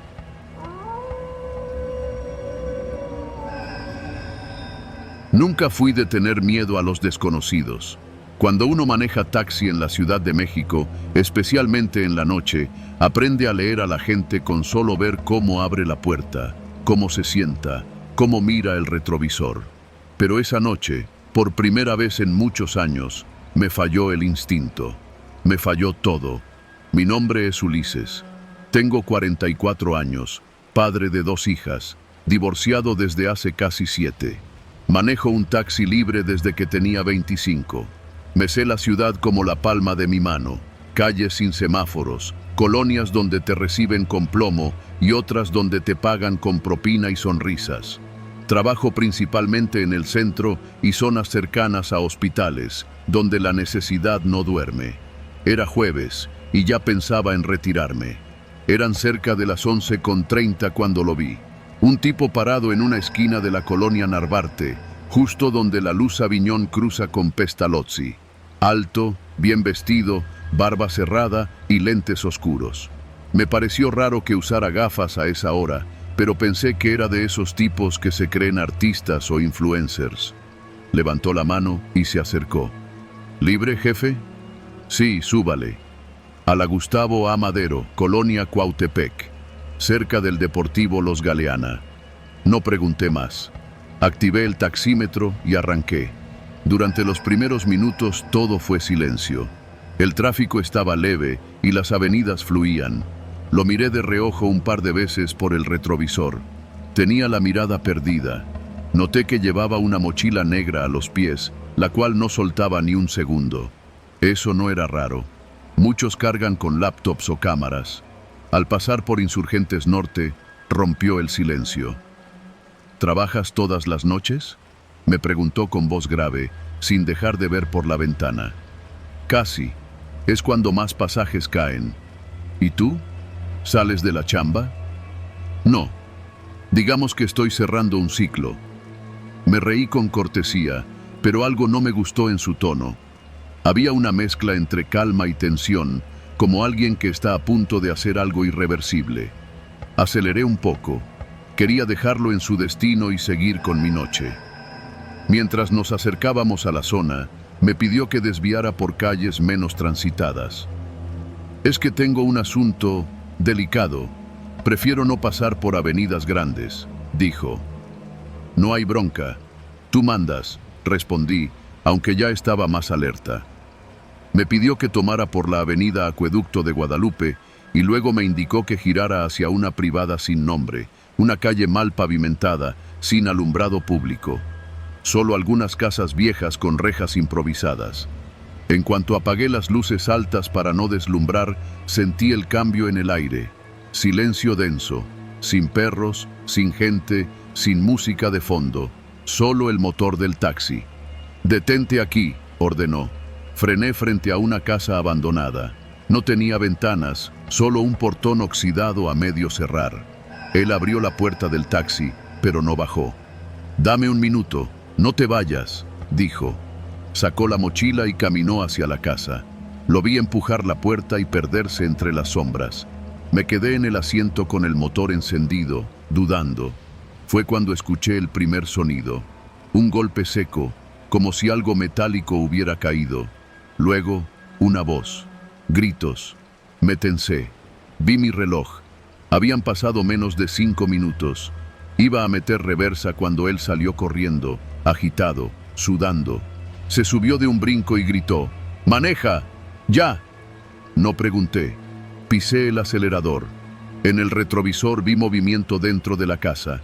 Una sombra, otra figura que salió tambaleándose, y luego una moto arrancando. ¡Nos vienen siguiendo! ¡Apúrate, cabrón! Tomé calles que conocía. Me metí entre callejones, crucé por el mercado de Cuautepec, que ya estaba cerrado, bajé hacia la avenida Centenario sin detenerme. La moto nos alcanzó en un semáforo. Vi a un tipo con casco negro, sin placas. Traía algo en la cintura. Alcé la vista. Una pistola. El tipo bajó la ventana de mi lado y gritó algo que no entendí. Escuché un golpe en la carrocería. Mi pasajero sacó una navaja de su mochila y la agarró con firmeza. «No pares», ordenó. «Ya casi llegamos». «¿Llegamos a dónde, cabrón?», grité sin dejar de mirar al frente. «Solo maneja. Si quieres salir vivo, no te detengas». Entonces lo entendí. No era un pasaje cualquiera. Me había metido con alguien que traía broncas serias. Del tipo que no se resuelve con dinero. La moto nos persiguió por varios kilómetros. En un momento se emparejó y el tipo hizo como si fuera a disparar. Me lancé a la derecha, subiéndome parcialmente a la banqueta. El golpe reventó el espejo. Sentí el corazón en la garganta. El tipo de la moto se fue por otro lado, pero sabíamos que no se había rendido. «¿Qué hiciste?», le pregunté, apenas controlando la voz. «No te importa, te pagaré. Solo ayúdame a salir de aquí». Me dio una dirección. Un motel en la carretera a Pachuca, casi en los límites con Ecatepec. Ya no podía echarme para atrás. Lo llevaba, o terminábamos muertos los dos. Al llegar al motel, me hizo entrar por la parte trasera. Me pidió esperar en el coche mientras él entraba. Se tardó. Yo ya pensaba en largarme cuando salió con un tipo distinto. Un señor mayor, vestido con ropa de oficina, nervioso. Abrieron la cajuela del taxi y metieron la mochila. El tipo nuevo me miró como si supiera todo. No dijo ni una palabra. «Te toca llevarlo al aeropuerto. Terminal 1. Vuelo internacional», me dijo el pasajero original, pasándome 3 billetes doblados. Al abrirlos, vi que eran de 500. El otro hombre subió al asiento trasero, sin hablar. El primero se fue. Ya no lo volví a ver. Conduje hasta el aeropuerto en silencio. Dejé al tipo en la zona de salidas. Cuando abrió la cajuela, sacó la mochila con cuidado. Me dio una última mirada, como agradeciendo algo, o amenazándome, no sé. Me quedé ahí unos segundos, viendo cómo entraba. Me temblaban las manos. Revisé los retrovisores. Nadie me seguía. Esa noche no volví a casa. Dormí en casa de un amigo en La Portales. Al día siguiente, la noticia me despertó. En Cuautepec se había encontrado un cuerpo dentro de una casa abandonada. Ejecutado. Vecinos decían que habían visto un taxi verde y blanco huir de la escena. Las cámaras lo habían captado saliendo por acueducto. Coincidía con la ruta que tomamos. Nunca me llamaron. Nunca se filtraron las placas. Pero desde entonces cambié mi unidad. Pinté el taxi de otro color y dejé de trabajar en la noche. No supe quién era realmente ese tipo, ni el que recogimos después. Pero algo quedó claro. Su identidad era falsa. No existía en registros, no aparecía en redes, no tenía historial. Era un fantasma con un nombre prestado y un pasado que no le pertenecía. A veces pienso en qué llevaba en esa mochila. Dinero, documentos, armas o algo peor. No volví a confiar en nadie que subiera a mi taxi sin mirarme a los ojos. Y cada vez que paso por una privada sin nombre, bajo el volumen de la radio y escucho, por si acaso. Porque en esta ciudad, el verdadero terror no tiene que ver con fantasmas. Tiene que ver con las personas que se esconden detrás de nombres inventados y que usan a otros para desaparecer. Y lo peor es que a veces uno mismo ayuda sin saberlo.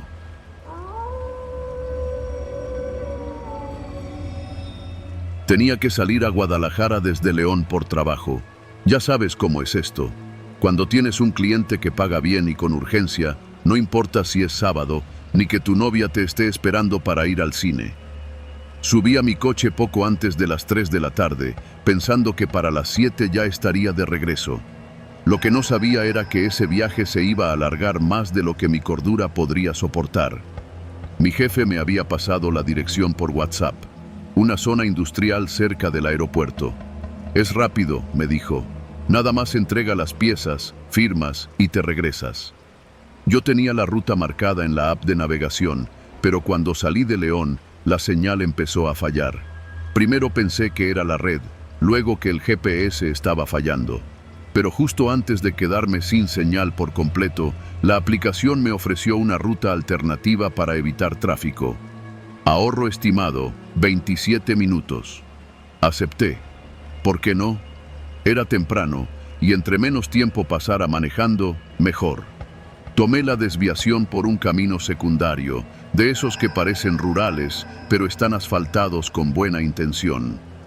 Al principio todo parecía normal. El sol caía en diagonal, la tierra tenía ese olor cálido que se cuela cuando el campo se empieza a enfriar al atardecer. Pasé por unos sembradíos, algunos potreros vacíos, unos cuantos camiones viejos estacionados en propiedades sin cerca. Raro, pero no fuera de lo común. Después de unos 20 minutos, el asfalto empezó a deteriorarse. Los baches se hacían más frecuentes y la señal de celular desapareció por completo. Me lo tomé con calma. Tenía gasolina, el coche andaba bien y ya había tomado rutas peores para hacer entregas. Aceleré un poco, aunque algo en el ambiente me pedía bajar la velocidad. Fue entonces cuando vi el primer letrero. Estaba oxidado, torcido, como si nadie lo hubiera tocado en años. Decía, El Realito, 7 kilómetros. Nunca había escuchado de ese lugar. Revisé el GPS, pero la aplicación ya no cargaba. Pensé que podría preguntar cuando llegara, confirmar que iba por buen camino y seguir. El camino empezó a cerrarse, flanqueado por árboles bajos que creaban una sombra irregular sobre el asfalto. Había algo inquietante en cómo se filtraba la luz entre las ramas, como si el tiempo pasara más lento ahí. Bajé un poco el volumen del estéreo. Mi respiración se volvió más audible que la música. Intenté sacudirme la incomodidad con una risa seca. La entrada al pueblo era una simple calle de empedrado rota. A un costado, un letrero pintado a mano. Bienvenido a El Realito. No había tiendas, ni tienditas, ni niños jugando en la calle, ni perros, ni gallinas, ni siquiera polvo en el aire. Solo silencio. Seguí avanzando. Mi coche era el único ruido en ese lugar. Pasé frente a unas casas viejas, muchas con ventanas cubiertas con madera clavada, otras sin puertas, algunas con ropa colgada como si alguien viviera ahí, pero sin una sola persona a la vista. Me detuve frente a lo que parecía la pequeña plaza del pueblo, una banca oxidada, una fuente seca. Me bajé del coche, caminé unos pasos, esperaba ver a alguien, a quien fuera, pero no había alma. Sentí la necesidad absurda de llamar a gritos, pero algo en el pecho me dijo que no debía hacer ruido.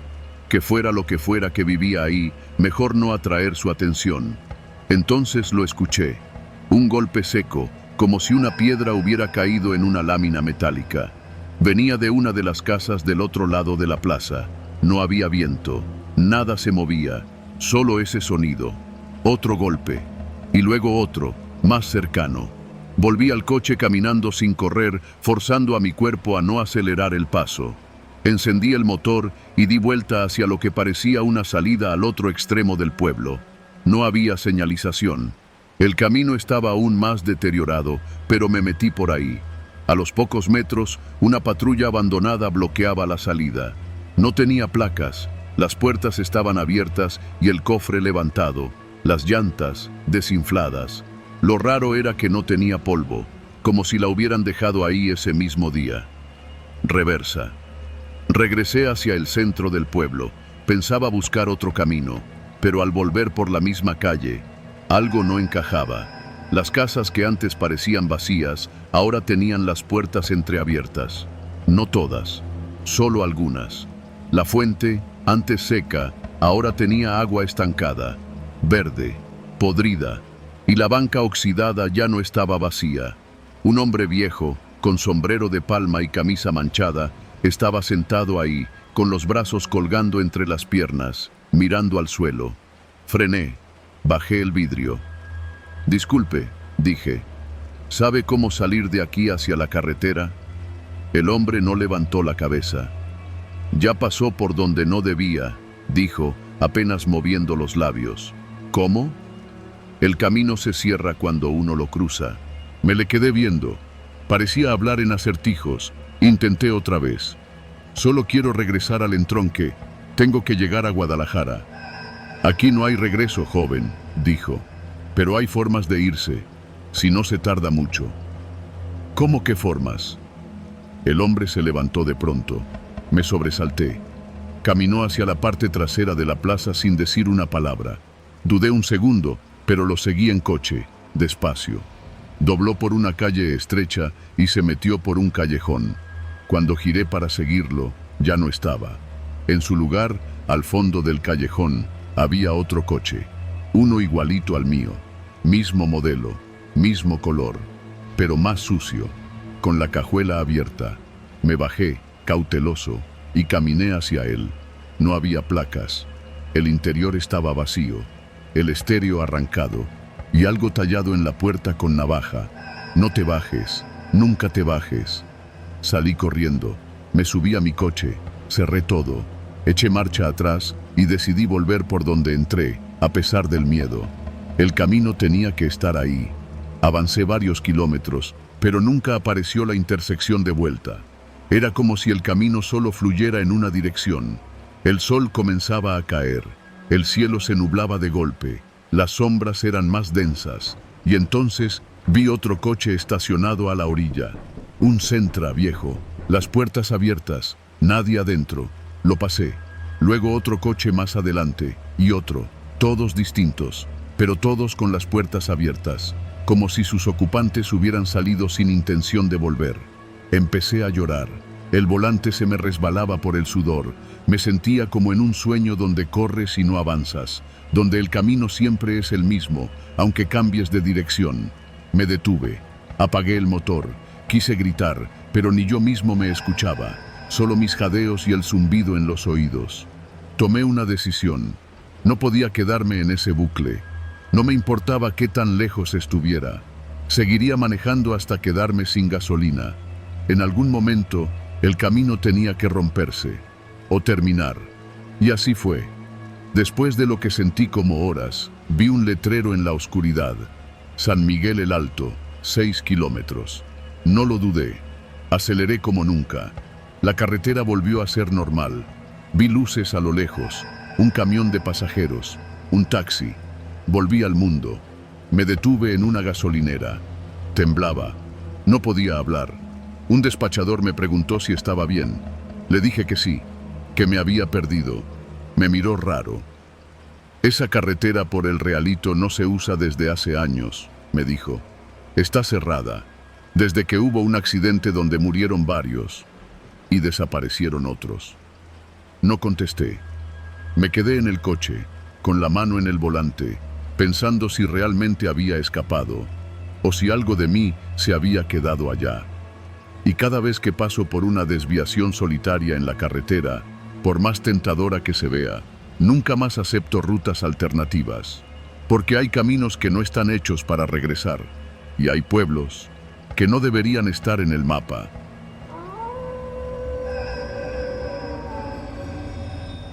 Me llamo Emiliano, tengo 33 años y crecí en Iztapalapa, donde uno aprende desde muy chico a no confiar en lo que parece normal. Esa noche, lo que menos esperaba era tener que correr por mi vida en una calle que, hasta ese día, creí conocer de memoria. Era viernes, poco después de las 11 de la noche. Venía de casa de mi cuñado en la colonia Leyes de Reforma, donde nos juntamos a ver el partido con unas chelas. Yo no tomo cuando manejo, así que me eché solo un agua mineral y me fui. Tomé la calle Otilio Montaño, como siempre, pensando en meterme por una cerrada que conecta directo con la avenida Guelatao. Esa ruta me la sé con los ojos cerrados. Vivo por la colonia Reforma Política no muy lejos, y esas calles las transito diario. Pero esa noche todo estaba raro desde antes de meterme a la cerrada. Primero, las lámparas de la calle estaban apagadas, no fundidas, sino apagadas completamente, como si alguien las hubiera desconectado. Después, no había un alma en la calle, ni perros, ni vecinos, ni música. Solo un silencio grueso, como el que se siente cuando algo está a punto de estallar. Avancé despacio. Iba en mi Jetta blanco, modelo 2009, con los vidrios arriba y el seguro puesto. Apenas giré hacia la cerrada, me topé con la primera barricada, unas tarimas de madera clavadas en el suelo y encima de ellas llantas quemadas, cubetas con cemento, una carretilla volteada. Frené en seco. Me dio un vuelco el estómago, pero pensé que a lo mejor eran obras. A veces los vecinos hacen eso para que no pasen los peceros a exceso de velocidad. Pero no era eso. Alguien había cerrado esa calle con una intención distinta, una que no alcanzaba a entender del todo en ese momento. Puse reversa para dar la vuelta, pero cuando giré el volante y vi por el retrovisor, me quedé helado. Detrás de mí, en la entrada de la cerrada, ya había otra barricada. No estaba ahí cuando entré. Eran tambos metálicos llenos de basura, cajas de madera y lo que parecía un colchón viejo atravesado con tablas. No lo escuché, no vi a nadie moviéndolo, pero ahí estaba, bloqueándome. En ese punto, empecé a sudar frío. Saqué el celular. No había señal, ni una rayita. Traté de encender los datos, el Wi-Fi. Nada. Era como estar en un túnel, pero estaba al aire libre. Avancé despacio hacia la primera barricada, esperando que tal vez pudiera mover algo, empujar con el carro. Cuando estuve a unos 5 metros, vi movimiento. 2 siluetas salieron de la sombra entre 2 coches estacionados. Iban cubiertas de pies a cabeza, con pasamontañas y guantes. Uno llevaba un bate, el otro traía una lámpara de mano. Me apuntaron directo al parabrisas, cegándome. «¡Bájate, güey!», gritó uno de ellos, acercándose sin miedo. «¡No mames! ¡Bájate ya!», dijo el otro, pegando con el bate en el cofre. No me bajé. Pisé el acelerador con fuerza y me lancé contra la barricada. El coche tronó con un golpe seco contra las tarimas. Algo se rompió. Oí el ruido de las llantas quemadas estallando. El carro se detuvo. No pasaba. Estaba atorado. El bate reventó el cristal del lado del copiloto. Grité sin pensar. Agarré lo primero que tenía a la mano, una botella de agua vacía. Se la aventé al tipo, pero solo rebotó en su hombro. El otro ya estaba abriendo la puerta del piloto. Lo empujé con todo el cuerpo. Se cayó de espaldas. Salí corriendo por el otro lado. Corrí como nunca, sin ver atrás, esquivando coches estacionados, buscando una salida, una ventana con luz, una casa con alguien despierto. Toqué puertas, grité, pateé rejas. Nadie abrió. Las casas eran de esos edificios de interés social, de 3 pisos, todas con protecciones en las ventanas, la mayoría con cortinas cerradas.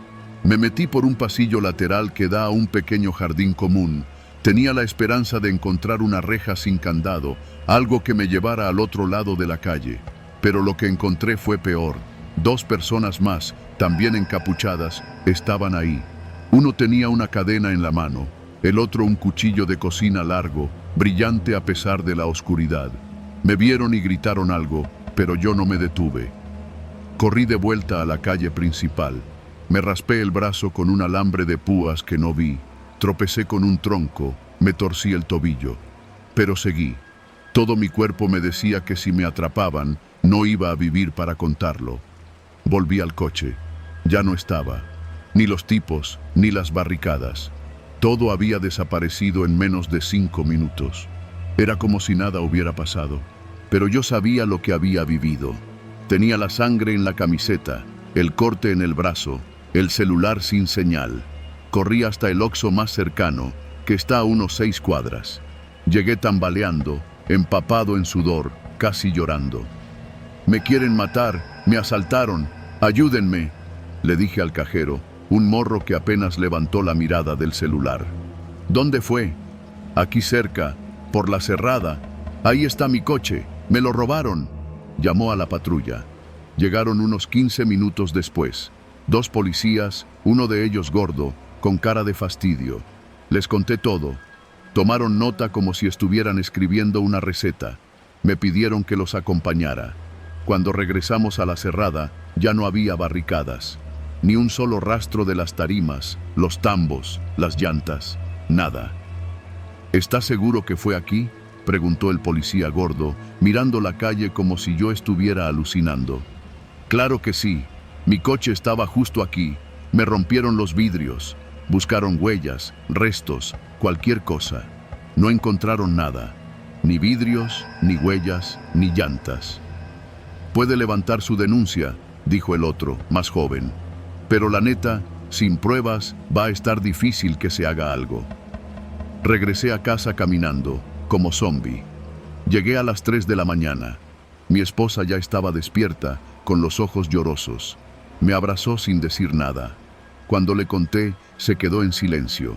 Me curó el brazo, me dio un té y me llevó a la cama. Dormí poco. Al día siguiente, volví con un amigo al lugar. Tomé fotos, preguntamos a los vecinos. Nadie sabía nada. Uno de ellos, un señor de unos 50 años, nos dijo bajito: no es la primera vez que pasa.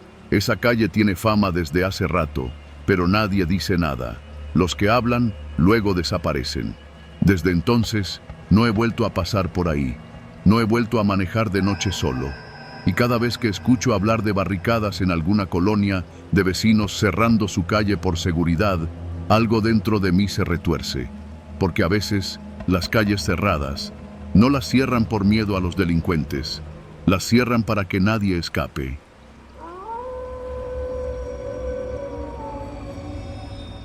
Me llamo Jorge. Tengo 43 años y soy chofer de aplicación desde hace poco más de 5. Vivo en Naucalpan, en una colonia que se volvió más peligrosa con los años, pero donde aún se puede vivir si uno no se mete en broncas. Trabajo en mi propio coche, un Tsuru blanco del 98 que he cuidado como si fuera nuevo. No tiene lujos, pero me ha sacado adelante. En él llevo a la gente de un lado a otro todos los días, a todas horas. Pero nunca imaginé que una noche cualquiera me haría desear no haber aceptado ese último viaje. Era viernes, cerca de las 11:30. Ya estaba pensando en apagar la aplicación, pero como siempre, quise estirar el día con un viaje más. Esa terquedad que uno arrastra cuando sabe que le faltan unos cuantos billetes para llegar al gasto completo de la semana. Me llegó una solicitud desde la colonia industrial Vallejo, rumbo a Lindavista. El punto de recogida estaba en una calle algo solitaria, pero dentro de la zona de fábricas, cerca de un Oxxo que suelo frecuentar. El nombre del usuario era Héctor. Al llegar, no vi a nadie al principio. El lugar estaba oscuro y solo las luces de los postes parpadeaban. Toqué el claxon 2 veces. A los pocos segundos, vi a 3 tipos salir de la sombra. Caminaban rápido. Uno llevaba una mochila, otro cargaba una maleta y el tercero iba más atrás, con una chamarra que apenas dejaba verle la cara. Mi primer instinto fue cancelar el viaje y largarme. Algo no cuadraba, pero el del frente levantó la mano y sonrió. ¿Eres Jorge?, preguntó. Asentí con la cabeza, medio incómodo. Es aquí el viaje, carnal, es rápido. Los 3 subieron sin preguntar. 2 atrás, 1 adelante. El de la mochila, que se sentó a mi lado, se puso a hablar por teléfono en voz baja, mientras los otros cuchicheaban entre ellos. La maleta iba en el asiento trasero, pero estaba medio abierta, y me pareció ver una cadena adentro. No dije nada, solo empecé a manejar. ¿A dónde van exactamente?, pregunté. Tú sigue la ruta de la app, dijo uno de atrás. Ya está marcada. Y así fue. Me marcaba tomar Insurgentes hacia el norte, pero pronto noté que el mapa me pedía desviarme por calles menos transitadas, muy poco iluminadas. Pensé que tal vez era para evitar algún accidente o tráfico, así que no objeté. Seguía tratando de actuar normal, pero entonces uno de ellos dijo algo que me congeló. Oye, Jorge, ¿tu coche tiene cajuela grande? No supe qué contestar. Pues, normal, dije. ¿Por qué? El de adelante se giró para ver a los otros. «Sí le va a caber», murmuró, y antes de que pudiera reaccionar, sentí algo duro golpearme en el cuello. Todo se fue a negro. Desperté aturdido, con un dolor punzante detrás de la cabeza. La oscuridad era total, y el aire, caliente y denso. Al principio no entendía dónde estaba. Intenté moverme, pero mis brazos estaban atados con una cuerda plástica. Las rodillas golpeaban metal en cada intento por girarme. Estaba en la cajuela de mi propio coche. El sonido del motor seguía. El coche iba en movimiento. Escuchaba la vibración del pavimento bajo las llantas y el retumbar de mi cuerpo con cada bache. Me costaba respirar. La cajuela apestaba a gasolina y polvo viejo. Mi sudor se mezclaba con ese olor y me ardían los ojos. Estaba completamente boca arriba, con apenas espacio para mover los pies.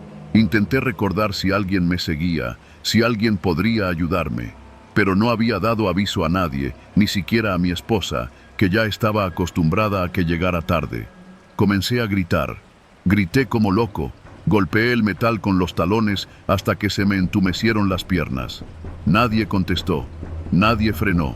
Nadie hizo nada. No sé cuánto tiempo pasó. Tal vez 20 minutos, tal vez una hora. El aire comenzaba a escasear. Mi camisa estaba empapada y me costaba mantener los ojos abiertos. El coche se detuvo. Sentí el crujido de grava bajo las ruedas. El motor se apagó. Silencio. Pasaron segundos eternos. Escuché cómo se abría una puerta, luego otra, voces murmurando.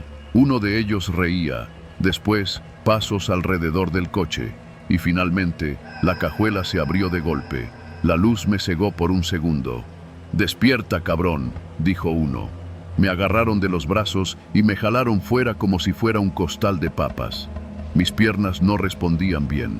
Me dejaron tirado en el suelo, con la cara contra la tierra. Era un terreno baldío. No había casas cerca, solo ruinas de lo que parecía una fábrica abandonada. Uno de ellos tenía una lámpara y otro sacó algo brillante de la mochila. Pensé que me iban a matar ahí. «¿Por qué haces esto?», pregunté, con voz quebrada. «Porque estás aquí, porque necesitábamos el coche, porque nos vieron juntos», dijo el que parecía el líder. «No vi nada, no sé quiénes son, se los juro». «Y eso está bien, por eso sigues respirando». El que tenía la lámpara se me acercó. Me levantaron de nuevo y me empujaron hacia un contenedor oxidado. Lo abrieron. Dentro había un hombre. Estaba amarrado, inconsciente o tal vez muerto. «Este güey no tuvo tanta suerte», dijo uno. «Pero tú sí, si no dices nada».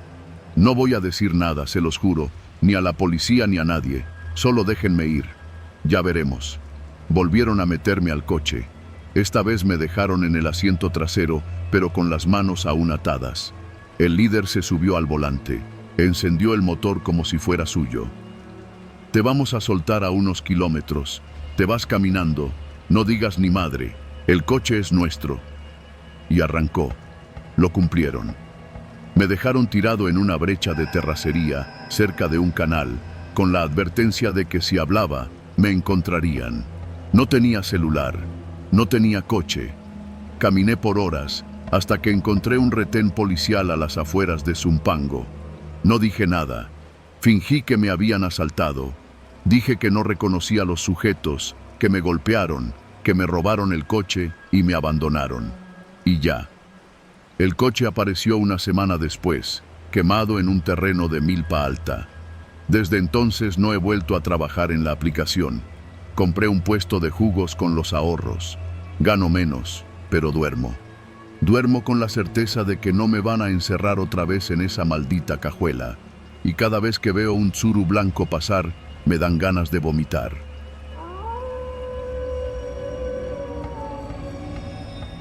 Me llamo José Manuel, pero todos me dicen Chepe.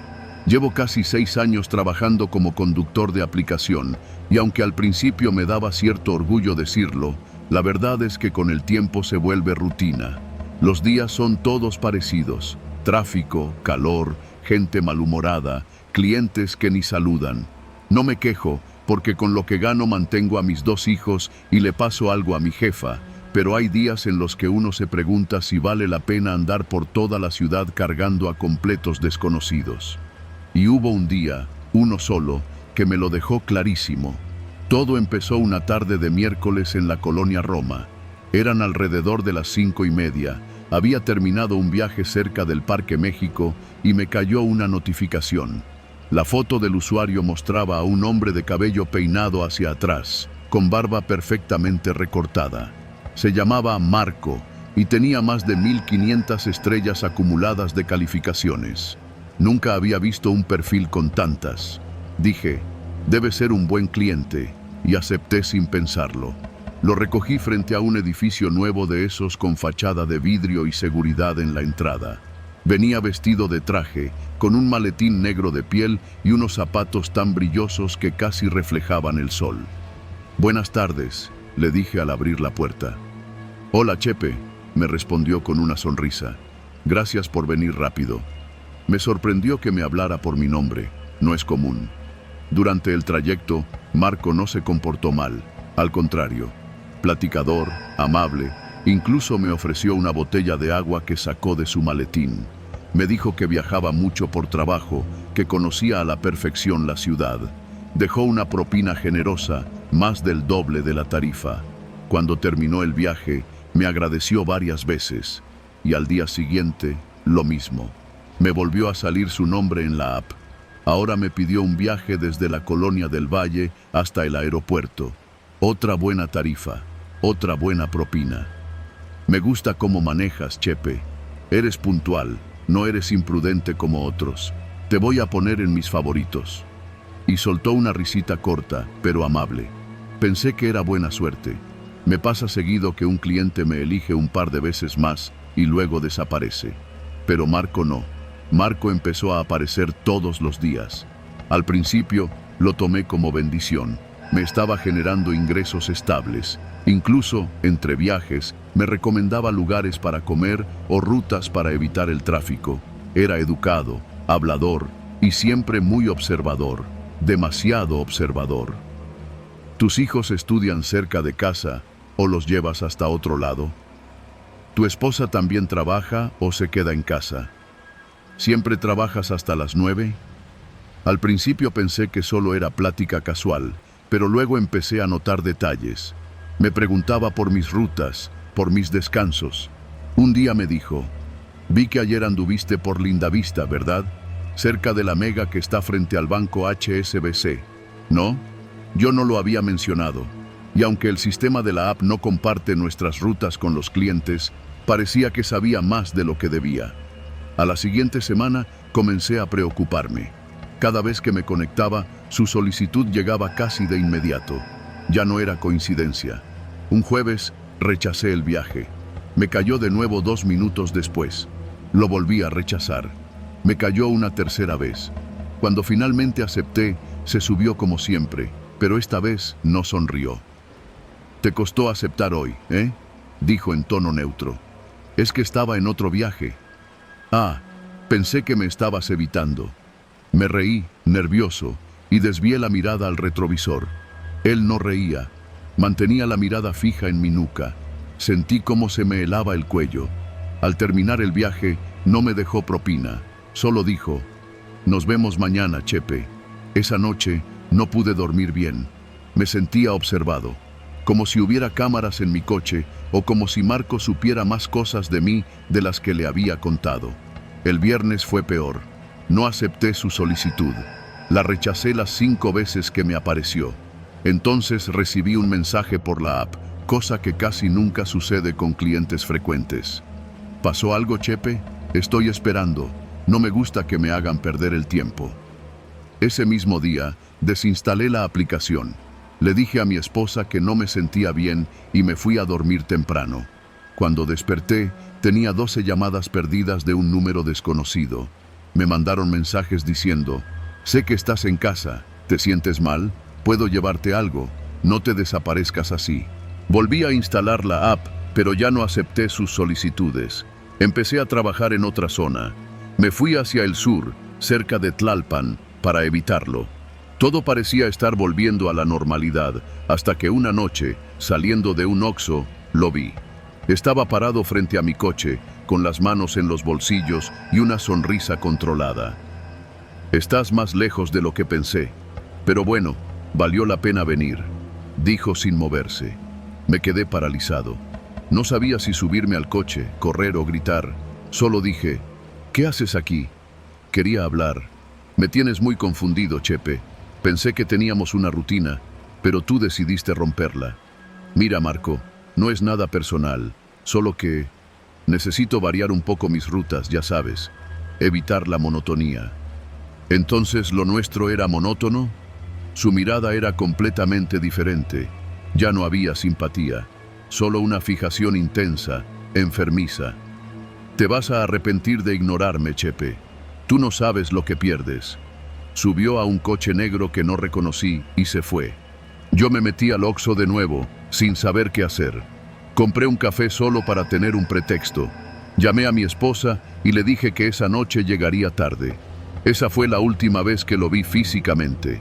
Pero no desapareció. Me empezó a seguir en redes sociales. Me llegaron solicitudes de cuentas con nombres raros, pero las fotos de perfil eran de mi coche. Me llegaban mensajes diciendo: «Hoy sí que tardaste en salir», o «Tu hija se ve linda con ese uniforme verde». Tuve que ir a la policía. Hice una denuncia, pero como no había agresión directa ni pruebas contundentes, no podían hacer nada más que tomar nota. Llevé a mis hijos con mi mamá a Morelos y me quedé solo en la ciudad. Dejé de trabajar con la app. Busqué empleo como almacenista. Dormía poco. Cada vez que alguien tocaba el timbre, me ponía pálido. Cada que veía un coche negro, me paralizaba. Una madrugada, alguien lanzó una piedra contra mi ventana. Salí con un bat, gritando, pero no vi a nadie. Solo un papel escrito a mano, clavado en el parabrisas de mi coche. «Si hubieras seguido siendo mi chofer, esto no tendría que ser así. Tú provocaste esto. No me obligues a ir más lejos». Fui directo al Ministerio Público. Esa vez sí me tomaron en serio. Me asignaron una patrulla de vigilancia, aunque solo por algunos días. Durante ese tiempo no pasó nada. Ni mensajes, ni llamadas. Silencio. 2 semanas después, el silencio continuó. Cambié de número. Vendí el coche. Me mudé con mis hijos y mi esposa a casa de mi cuñado en Toluca, mientras conseguía trabajo allá. Poco a poco, empecé a recuperar la paz. Hoy, casi un año después, no he vuelto a saber de Marco. No sé si se aburrió, si encontró otro chofer o si simplemente se hartó. A veces lo sueño. Otras veces creo ver su cara entre la gente, en una fila del súper o cruzando la calle. Pero al final, respiro profundo y me repito algo. Hay personas que no quieren un servicio, quieren una rutina que puedan controlar. Y cuando se las quitas, dejan de ser personas. Se convierten en otra cosa.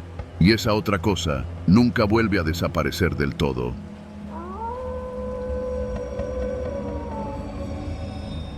No sé cuántas veces he pensado en dejar este trabajo.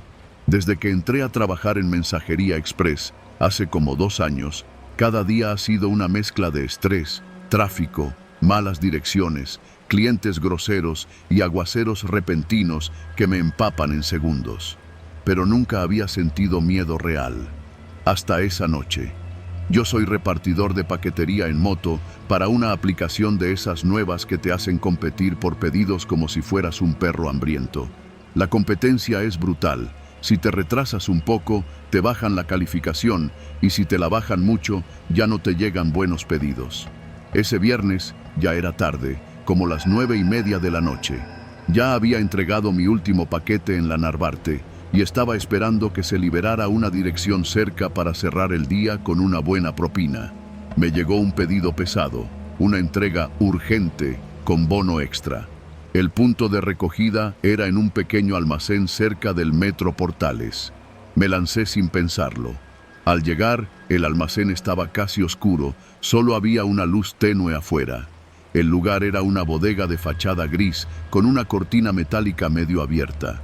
Toqué y salió un tipo flaco, de unos 50 años, con el cabello canoso y un cigarro apagado colgando del labio. ¿Eres el de la app?, preguntó. Sí, el pedido para la calle Pencil, en la Anáhuac. Asintió sin decir nada. Me entregó una caja mediana envuelta en plástico negro. Era más pesada de lo normal, pero nada exagerado. Tenía una etiqueta blanca con letras rojas. Frágil, urgente. Me pidió que no me detuviera, que era para un cliente exigente. Monté la caja en la parrilla de mi moto, la amarré con cinchos y salí disparado. El camino era directo. Tomé eje central, luego circuito interior, y de ahí debía entrar por Marina Nacional. Pero no llegué tan lejos. A la altura del cruce con Cuitláhuac, un taxi viejo me cerró el paso de golpe. Casi me voy de boca. Me orillé de inmediato, gritando mentadas, pero el taxista ni siquiera se bajó. Solo bajó el vidrio y gritó: «¡Llévate otra ruta! ¡Por ahí no!». Antes de que pudiera contestarle algo, arrancó con chirrido de llantas y se perdió entre los coches. Me quedé congelado. No entendía nada. «¿Qué pedo con este vato?», pensé. Seguí. Pero algo no me gustaba. El tráfico estaba raro. La calle donde debía entregar el paquete, Pensil, aparecía libre en el GPS, pero yo conocía esa zona. A esa hora, los viernes, siempre estaba llena de gente. Ahora estaba desierta. Me metí a la calle lateral que lleva hacia la zona de entrega. Las luces del alumbrado público parpadeaban y los locales ya tenían sus cortinas abajo. Sentí un vacío en el estómago, como si algo no cuadrara. Me detuve frente a la dirección, número 42, una casa con fachada de concreto pintada de beige, cochera cerrada, ningún foco prendido. Golpeé el timbre una vez. Esperé. Nada. Golpeé otra vez. Me asomé. Nadie. Saqué el celular para llamar al número que venía en la app, pero no había señal. El icono de conexión estaba en rojo. Empecé a sospechar. Fue entonces que escuché el clic, muy sutil, un sonido metálico que venía de atrás. Giré la cabeza lentamente y vi a un tipo con casco negro y chamarra de mezclilla parado junto a mi moto. Estaba agachado, como revisando algo. «¿Qué haces, cabrón?», le grité. El tipo alzó la mirada, no dijo nada. Solo subió la cremallera de su chamarra y se fue corriendo hacia una esquina. Corrí tras él, pero ya no lo vi. Cuando regresé a la moto, la caja no estaba. Me ardía la sangre. Grité, insulté al aire. Tenía que reportarlo. Saqué el teléfono, sin señal aún. Subí a la moto, pensando en salir de esa calle maldita, pero antes de arrancar, vi algo raro en la banqueta. La caja estaba intacta, pero ahora tenía algo más. Un pequeño papel pegado encima que antes no estaba. Una nota escrita con plumón negro. «No abras esto, no entregues nada, te están usando». Sentí un hormigueo en los brazos. Volteé a ver a todos lados. No había nadie. Tomé la caja, la subí a la moto de nuevo y decidí irme. No iba a entregar nada. Lo mejor era regresar al almacén y dejar el paquete. Tomé otra ruta, rumbo al sur, para evitar el norte. Al llegar al cruce con viaducto, me detuve en una gasolinera. Ahí por fin tuve señal. Me llegaron 2 llamadas perdidas del número del cliente y un mensaje. «¿Dónde estás? Necesito esa entrega ya».